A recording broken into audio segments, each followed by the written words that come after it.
Daimler Mercedes-Benz.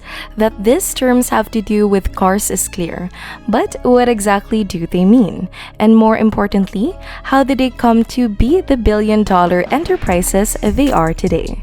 To uncover that, we need to travel back in time all the way to the 19th century. The pioneers of automobile manufacturing at that time were Gottlieb Daimler and Karl Benz. Although the two German men never met personally, they ironically both developed the world's first automobiles in this very same year. However, it wasn't until many decades later that Daimler-Benz would become a thing, and it was a merger that neither Gottlieb or Karl celebrated. Want to find out on how the world's oldest automaker became what it is today? Then make sure to keep on watching. A little spoiler, you may be surprised to hear that forced laborers and concentration camp detainees unfortunately had something to do with the company's massive success. When we talk about Daimler-Benz, two names need to be brought up: Gottlieb Daimler and Karl Benz. In the black and white photographs, these two white-bearded men look like brothers in spirit, but in reality, they never actually spoke to each other. Yet they are ironically united by the fact that they both ushered in the era of individual automotive mobility in 1886. On the one hand, there was the patent Benz's motor car made in Mannheim, and on the other, there was Daimler's motorized carriage from the Stuttgart. This made the fact that they never spoke to each other all the more remarkable, because the invention that put them in the history books could have easily brought them together, since their homes in Stuttgart and Mannheim were less than 100 kilometers apart. But alas, that didn't happen. And while Benz applied for a patent for his three-wheel motor car, Daimler proudly finished the world's first four-wheeled motor car. Both of the developments were groundbreaking. While their inventions were impressive, it would take several years before they would find commercial success. The early years of the 20th century were full of new technological developments, and in 1900s, Emil Jelinek asked Daimler Motor and Gesellschaft to develop a new type of car.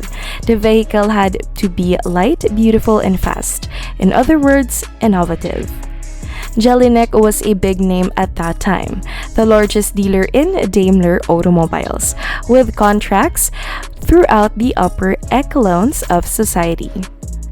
Daimler knew that wouldn't let him down, so Wilhelm Maybach was tasked with the job. Considering that Jelinek wanted the car to be fast and light, Maybach decided to design a racing car for him. Jelinek had a bit of entering automobile races under the pseudonym Mercedes, which was also the name of his daughter. So when Daimler Motoren Gesellschaft delivered their first innovative vehicle to him, Jelinek named its Mercedes 35PS. This was the first use of the name Mercedes on a vehicle. Jelinek used the Mercedes 35PS for racing, and it was a smashing success. The vehicle set new standards throughout the automotive industry. And in 1902, DMG registered the name Mercedes as a trademark. The Mercedes brand was born. Now let's move on to the next part, Daimler-Benz. Daimler-Benz was created in 1926 by the merger of the world's two oldest manufacturers of motor vehicles, Daimler Motoren Gesellschaft and Benz NC. It was an event that neither Benz nor Daimler celebrated, but the reason why may not be what you would have guessed. Karl Benz was already in his 80s and had retired from the operational business, but Gottlieb Daimler had already died in 1900s at the age of 65. In other words, celebrating the merger together was literally impossible. However, considering the fact that banks had pressured the two companies to merge together due to the dire situation the world was in, the merger created a foundation for what was probably the South Germany region's biggest success story of all time. It was definitely not a love match. Then the Second World War came. By the summer of 1941, World War II has been going around for 2 years already. And Daimler-Benz's board of management, they no longer envisaged a swift end to the war of a return to producing civilian vehicles. The demand for passenger cars kept declining, and by the end of 1942, it even virtually came to a standstill.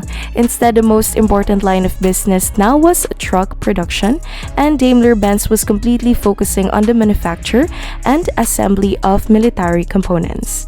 As many workers were fighting on the front line, new staff were needed to handle the increased armament production. Initially, the company recruited women to cope with the demand, but that wasn't enough. And so they also began using forced laborers as well. While forced laborers from Western Europe lived in the guest houses, private accommodations or school, workers from Eastern Europe and prisoners of war were interned and barrack camped with poor prison-like conditions. These prisoners of war were mostly abducted civilians and detainees from concentration camps. Thank you for joining us in this captivating journey through the rich history of Daimler, from the groundbreaking inventions of Benz and Daimler to the birth of the iconic Mercedes brand and the company's resilience through challenging times. Daimler's story is one of the innovation, perseverance, and success. As we reflect on its remarkable evolution, we recognize the impact it has had on the automotive industry and its continuous pursuit of excellence. Don't forget to like and subscribe to our channel for more fascinating stories and insights. Until next time, stay tuned for more captivating contents.